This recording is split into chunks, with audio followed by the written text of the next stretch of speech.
This year's FIFA World Cup already off to an intriguing start with its twists and turns. In Qatar, we've had our share of upsets left and right at the major sporting event. Now let's take a look at the interesting matches and storylines at this year's World Cup. Joining us right now to go all out on this story, all the way from Qatar, there he is.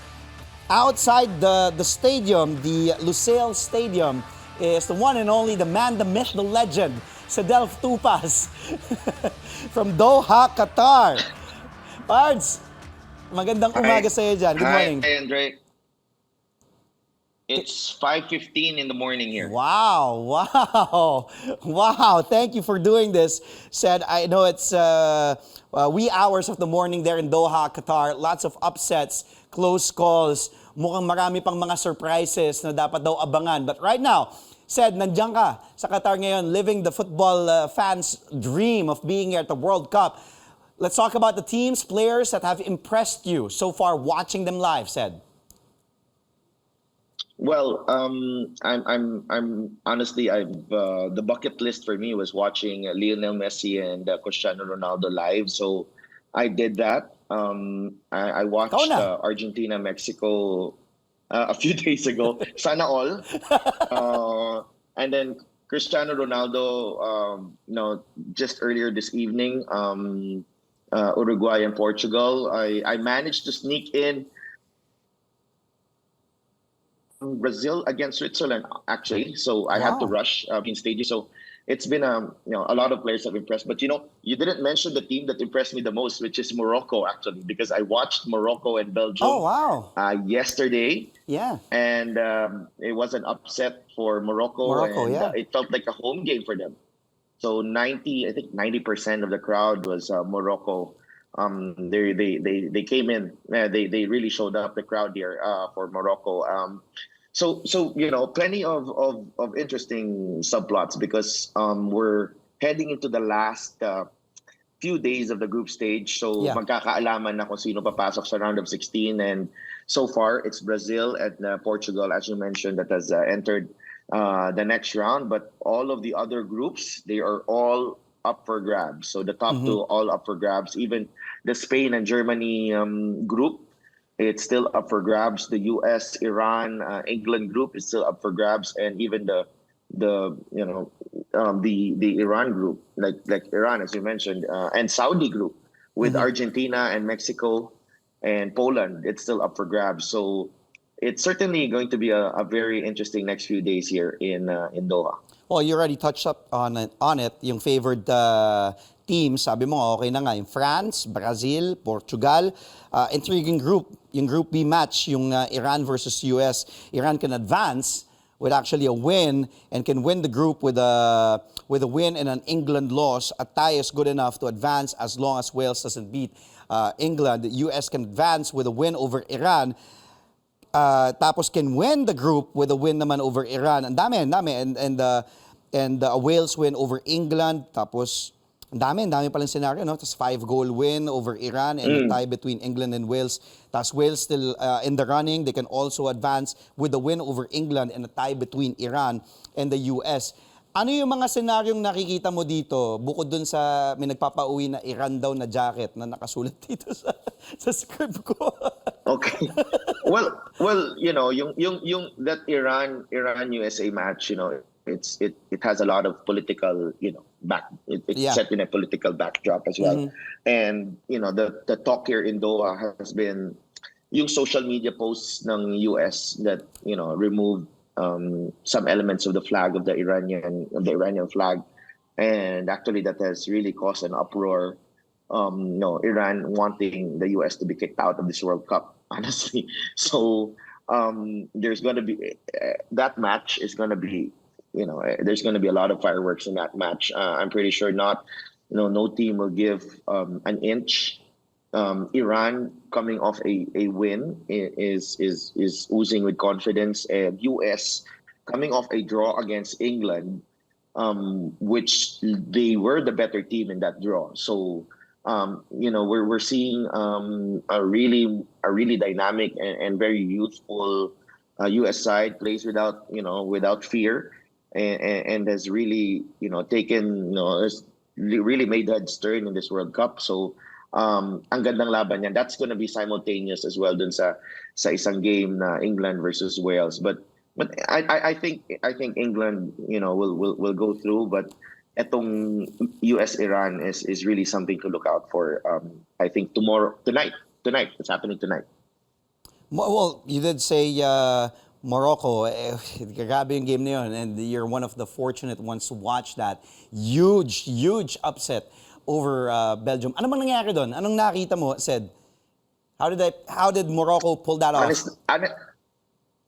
Honestly, Andre, it's more of, number 2 on Belgium in the rankings, in the FIFA rankings. Yep. And it's really, I think it's really sad that they do have a lot of talent in that team, but I think the character and the spirit of the team, I don't see it anymore. No, ito yung tinatawag nilang golden generation ng Belgian football, and it hasn't really produced a lot of results. And yesterday, what I saw was a very dispirited, a very uninterested. It seemed like they didn't want to do anything with that match against Morocco. And yung Morocco naman, it's all about taking that opportunity. Nakita nila na parang walang gana yung Belgium. Kevin De Bruyne is not at his best.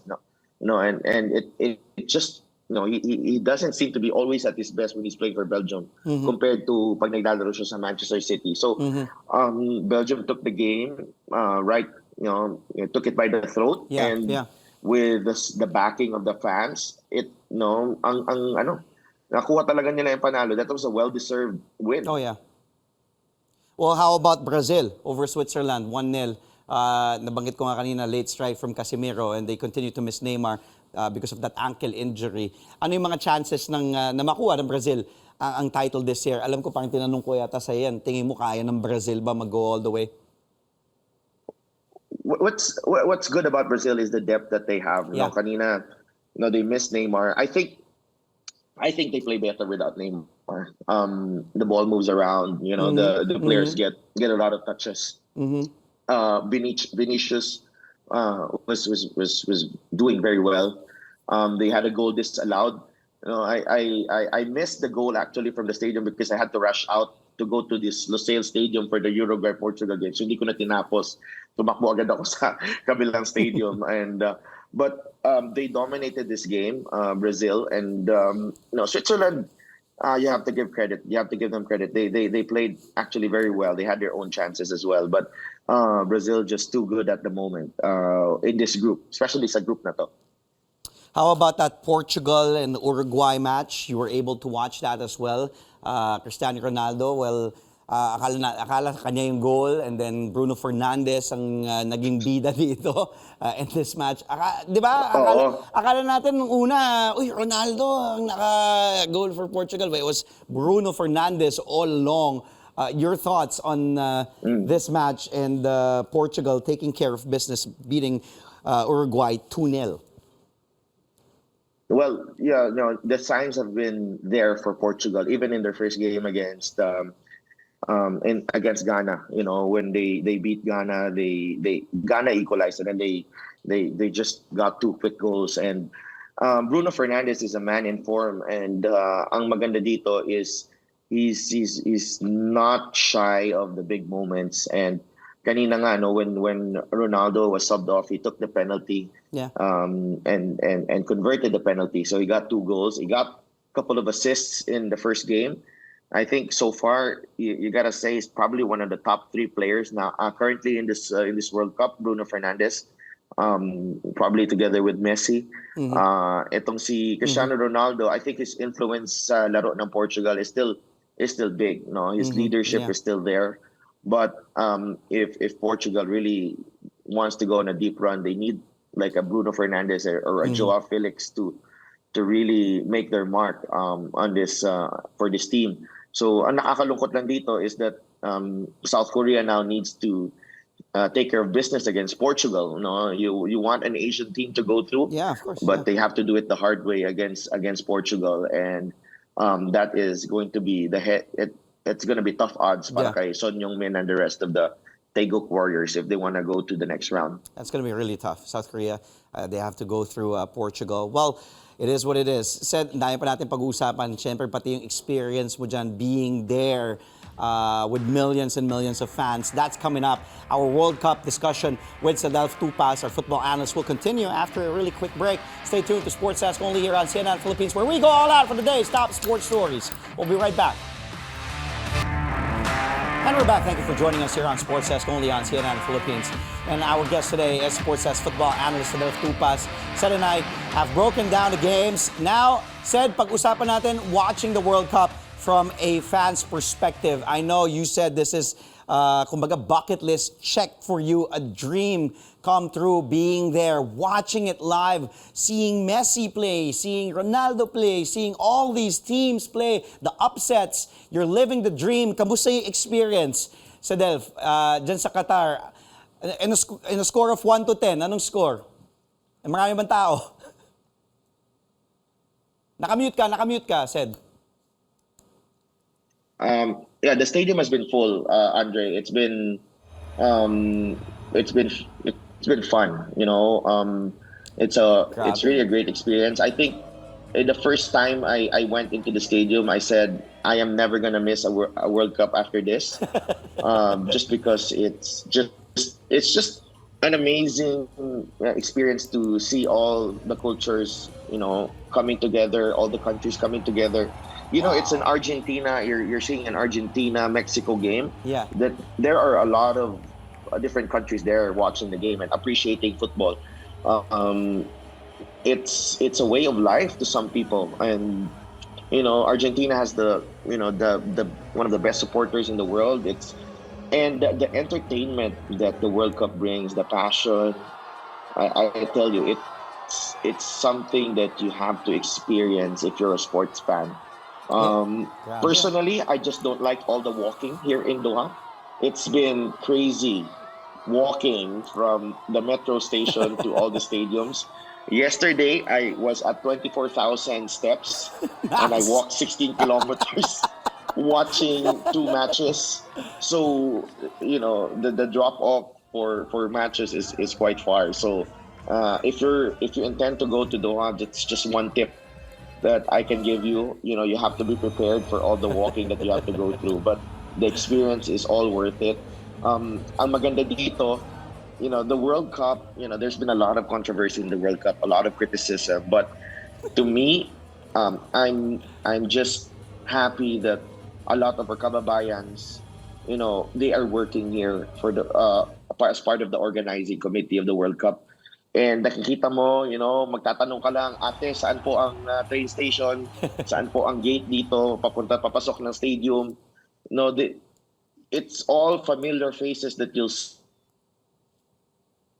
all Filipinos na nakikita mo na tumutulong. And you know, kung wala tayong team dito sa World Cup, but we're very much represented in this World Cup. Ang daming Pinoy dyan eh. Well said, last question. Madaldal ka masyado, pero okay lang, nag-enjoy kami pakinggan yung mga kwento mo. Medyo matagal-tagal pa ang World Cup, hanggang December 18 pa yan. Mukhang di ka na nga uuwi, Cedelf. Mukhang ayaw mo nang umuwi. Pero like, Uwi na ako mamaya. Like, nabanggit ko nga kanina, said, you're living the dream of a football fan. Ang daming naiinggit. I'm happy for you. Pero eto, gusto ko tanong sa'yo, nakita mo maglaro live, in person, si Lionel Messi, si Cristiano Ronaldo. Pakikwento, what was it like watching these football legends, Messi, Ronaldo, nasa TV lang natin nakikita, di ba, sa internet lang, and then navivideoan mo pa, sabi nga nila, baka ito na yung final World Cup nila. Well, actually, mas na-enjoy ko si Messi maglaro. No, he scored right in front of me, so I'm so happy I watched him. He's you know, pag nahawak na yung bola, Andre, parang ang hirap kunin sa kanya eh. Alam mo yun? Parang may magnet yung bola. He's just gliding through the pitch, and when he wants to play, he can have his way against anyone in the world. And for Cristiano, I think I see a lot of his athleticism, and you see mas naturally gifted si Messi compared to Ronaldo, but you know, each player has its own strengths, and you know, each player has a very big influence on their teams, and they're really part of, you know, we're so lucky that we're living in a generation that has two really good players in Messi and Ronaldo. So, if you have a chance, you should watch these two legends Okay. play. Pards, maraming salamat sa oras mo. OT na tayo, pero thank you so much. Pards, enjoy ka, stay safe, umuwi ka na yung pasalubong namin, huwag mong kakalimutan, ha? Thank you, Sed. Tulog ka na. Again, that was Sports Desk Football analyst Cedelf Tupas joining us live all the way from Doha, Qatar, experiencing the World Cup experience live in person.